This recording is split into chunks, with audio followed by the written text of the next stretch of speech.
Hello, everyone. Welcome back to our weekly tech show. My name is Roger, and here is my awesome co-host, Tracy. Hi everyone, I'm Tracy. I think it's monthly tech show, not weekly. Monthly, sort of. Yeah, I guess we record monthly, but I've been releasing it like every 1 or 2 weeks. So yeah.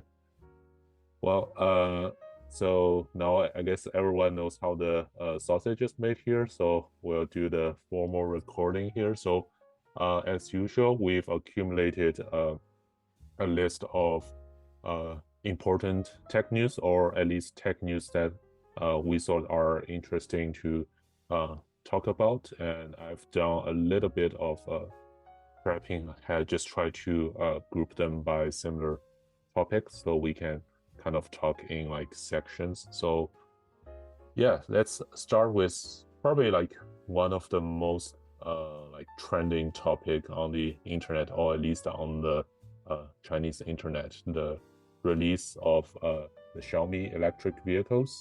This news is provided by Tracy. So would you mind maybe just share some details first? Yeah, so based on my understanding, Xiaomi released their first electric vehicle and the price is astonishing. And they also have all kinds of colors. So it seems it's a good deal.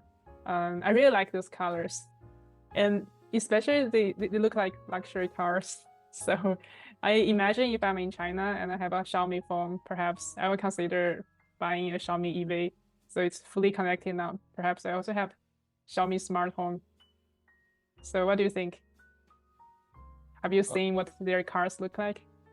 Uh, yes, I know like a lot of people, well, that probably also includes me, they look like very similar to a Porsche.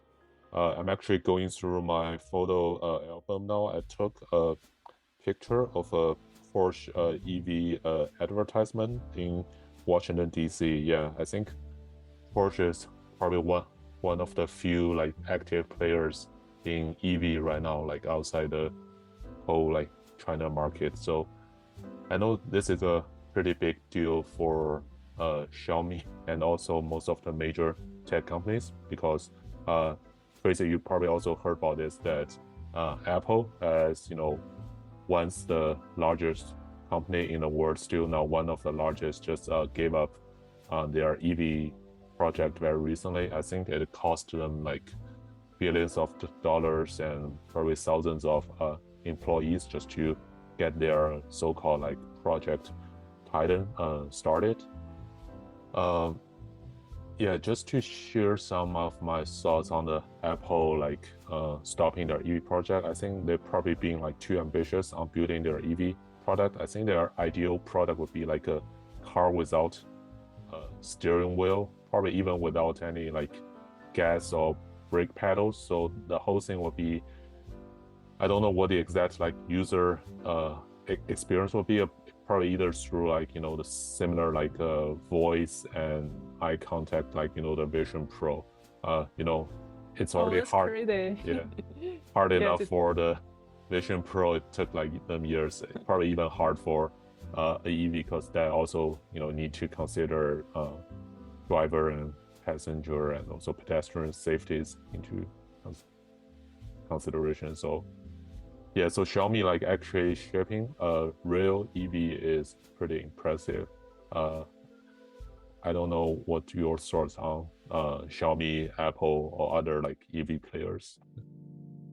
uh, yeah, I feel I really want to minimize the number of brands I have. So if I have a MacBook, an iPad, then I want to have an iPhone. And that being said, if Apple has a car, I think I'm very likely to buy that. So I don't understand when they kill the project.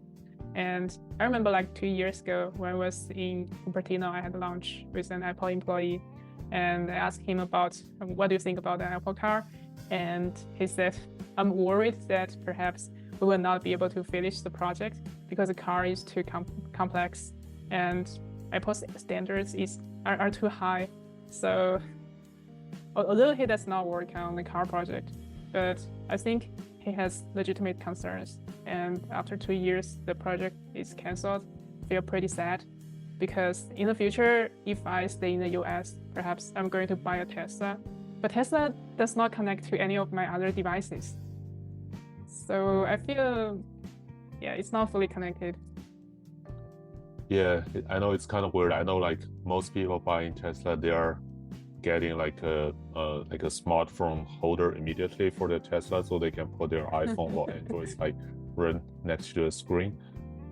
Yeah, I have a pretty old like Honda. Well, that thing doesn't connect to anything except like Bluetooth, but that's expected. Yeah, I think Tesla like not working well with like tech integration is kind of surprising to most people. But I also heard Tesla is a robotics company, so if it has a humanoid robot, perhaps it will be a device I have besides the car. Yeah, true. Yeah, just to, I guess, wrap up this story and add some fun here. So, I guess this is blurred, but I will send the image later. So this is a Porsche Taycan. They are EV car, so it starts at 90,000, so almost like double or 3 times the Tesla or the Xiaomi EV here. So their ad reads, Porsche is to electric cars what hot sauce is to ketchup. I don't know who they are referring to as ketchup of EV, probably everyone else. But yeah, I think for luxury brands, if you can make like a exciting electric vehicles, you can probably still do well in the new EV industry. Yeah, it's a symbol of status. So I think rich people will definitely buy that. True. All right, so next story is about a flexible screen, I believe. Well, I haven't used any like flexible screen devices, so I believe this is about a downturn of a flexible unicorn, right? Yeah, perhaps bankruptcy, not just downturn. Wow. Yeah, so I also start to think about where should we use flexible screens, those flexible electronics. So we've seen those foldable screens of Samsung, but have you ever seen anyone purchase such a phone? I think I've only seen one person in real life has a foldable phone. Oh, yeah. I think I have like different experience from you, but only because like the city or the county I live in is kind of like a Korean town near Washington D.C. It's called Annandale. I think it's where most like Korean people live. So as Korean I see. people, they pretty much by default support Samsung. So trying to think, probably I will see someone using a flexible or like a folding, flipping Samsung phone at least 3 or 4 times a week. So that's pretty common. Wow. Yeah, that's pretty frequent. Yeah. I guess Yeah. if we go back to China, we'll probably see like plenty of people using flexible because I know Vivo, Oppo, including the Xiaomi we just talked about, and Huawei, Honor. I think all these major players except Apple are making flexible screen phones. Yeah. Okay. Yeah, so even foldable phones, they have limited flexibility. You can only like fold the phone in a certain angle.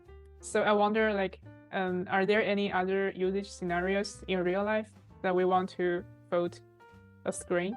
I think I've seen a report at CES that you can fold a TV. But why do you want to fold a TV like a yoga mat? That's so bizarre.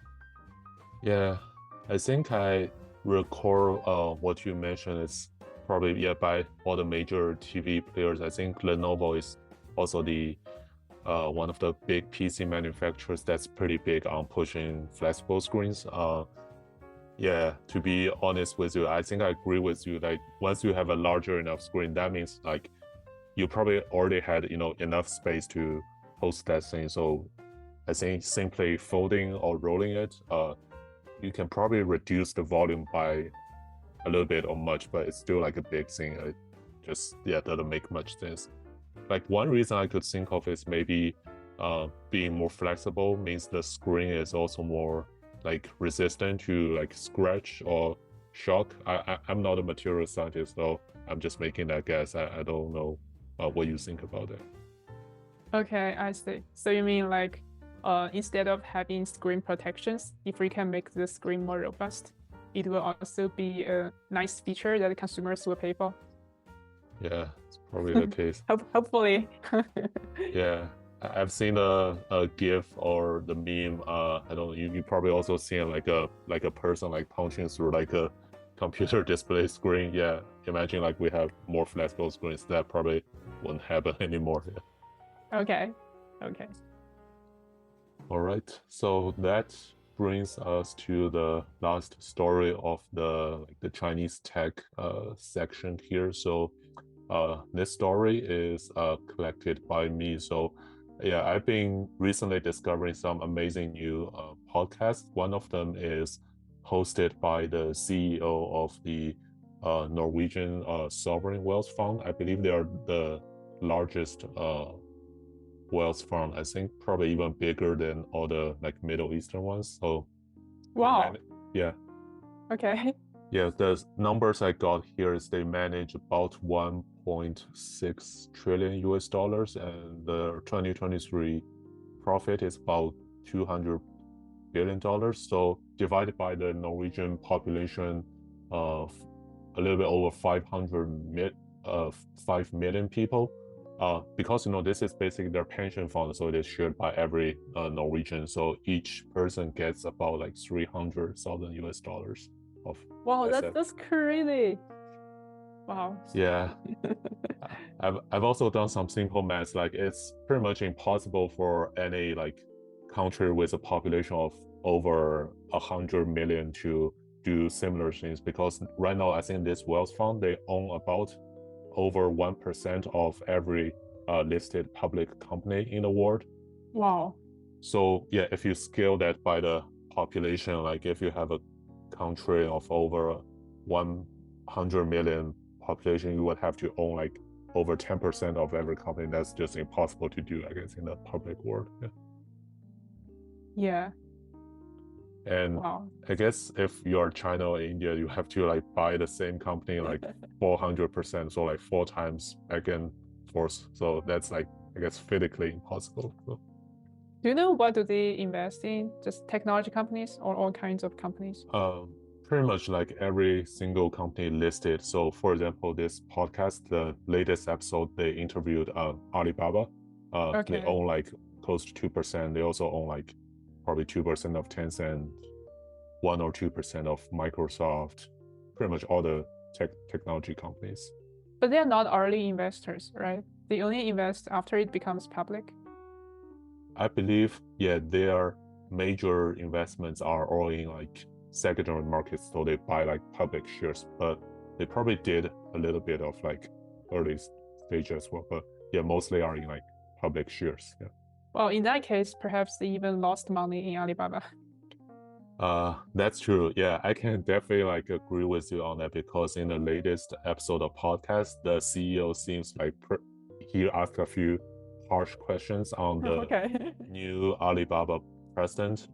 He's new president, but he was the co-founder and the number 2 of Alibaba, Joe Tsai. You probably heard about him. He's also the owner of Brooklyn Nets. Yeah.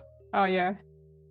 Yeah. So quick, like 30-second summary of what Alibaba's new direction is. They are basically trying to trim down all of their like peripheral business, like the Chinese version of Whole Foods and some other like entertainment, or basically everything that's not closely related to their original Taobao and Tmall e-commerce business. So they're going to focus back on their original roots, hopefully trying to turn that into a larger market share, because their market share has been cut mostly by like Pinduoduo in the last 2 or 3 years. Wow. Yeah. Makes sense. Yeah. So yeah, that's just something I found interesting, and yeah, I will share the link of podcast later. They basically interviewed every famous like tech person you can think of, like Jensen Huang from NVIDIA, Sam Altman, CEOs of Microsoft, and even some more traditional companies like Adidas, all the major banks. So definitely worth listening. Yeah, it's just because they are big stockholders. So they can easily invite the CEOs of these companies to chat with them. True. And Okay. and they ask like really harsh questions because Oh no. they care about their stock values a lot. Yeah. Okay.